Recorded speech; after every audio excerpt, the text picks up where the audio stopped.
Primitive for me has quite different connotation. One is the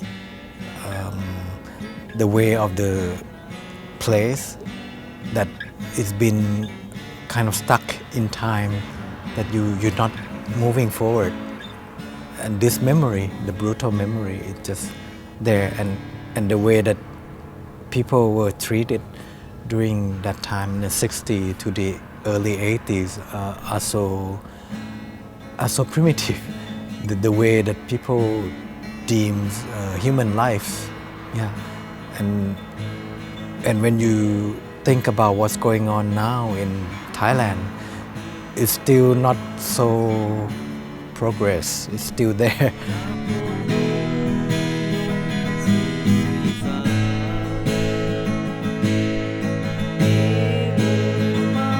And another way is we can look at the word primitive as something like to preserve the place as an agricultural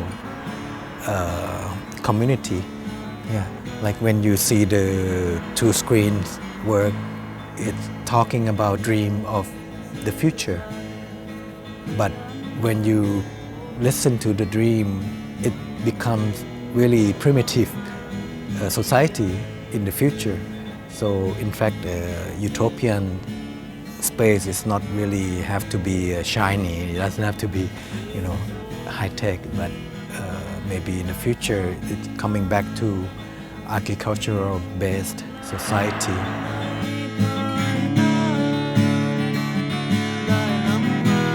For me, it's really the making of itself is quite a transforming and learning experience to work with the teenagers and to see basically how they go on in their daily lives, because it's quite telling about a lot of teenagers in the Northeast, how they have to go to work in bigger cities and also in foreign countries like Korea or Singapore. So it's a very good reflection for me about the region that I grew up in, but I didn't know, I didn't get in touch so deeply since I've been working in Bangkok for my films.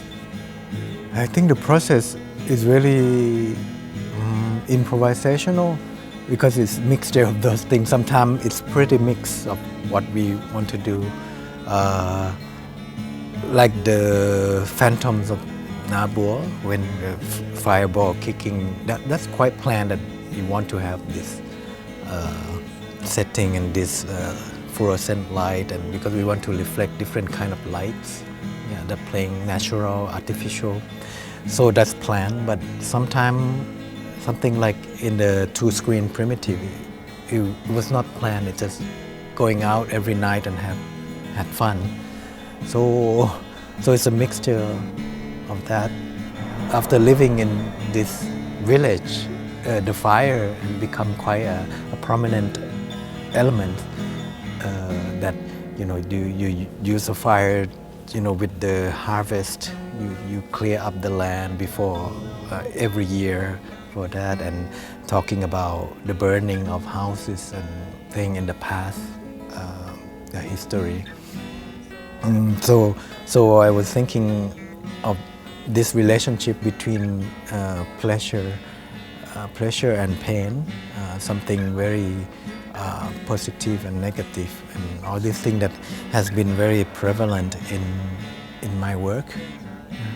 So that's how came out this game.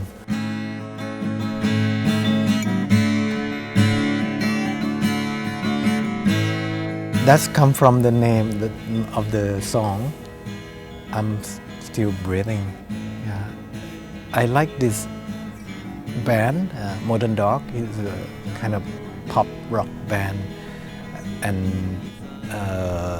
they have a new album, and I listened to that. I really like this song and it reflect very well about the spirit of the place that you keep have to keep moving and and being quite rebellious.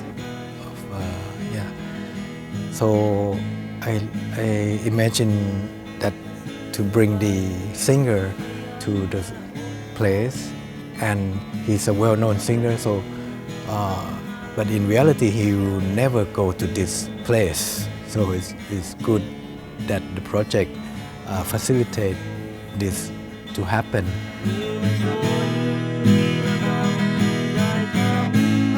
My idea was that it's not really going anywhere. It's about to launch somewhere, but it's not like maybe like memory that you need to get rid of it, or but it's keep coming back, and because like this whole project is about remembering everything. I mean the pleasure and pain, and coupled with the movie Uncle Bunmi, it's about remembering not only this life but many lives. But for this village, you have only one life that you want to forget already.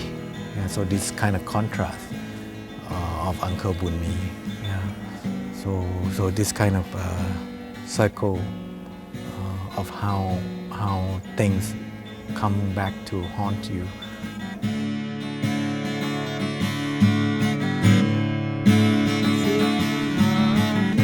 About the setup of the installation, I just feel like I need to share the experience, which is impossible because it's so much. So this is a selective experience, and so the audience is very free or lost into this narrative, and they can connect it in different elements. In a different style of filmmaking, some are very like documentary, and some are fiction, and some you don't know what's going on. So all these things that sometimes it can reflect what I was there for. I didn't know, what I was aiming. I just want to capture life. So sometimes it's come in many forms. Sometimes I made a fiction, and sometimes just shooting them. So I hope that it's become quite an honest kind of way of representing this experience or dreams of the teens.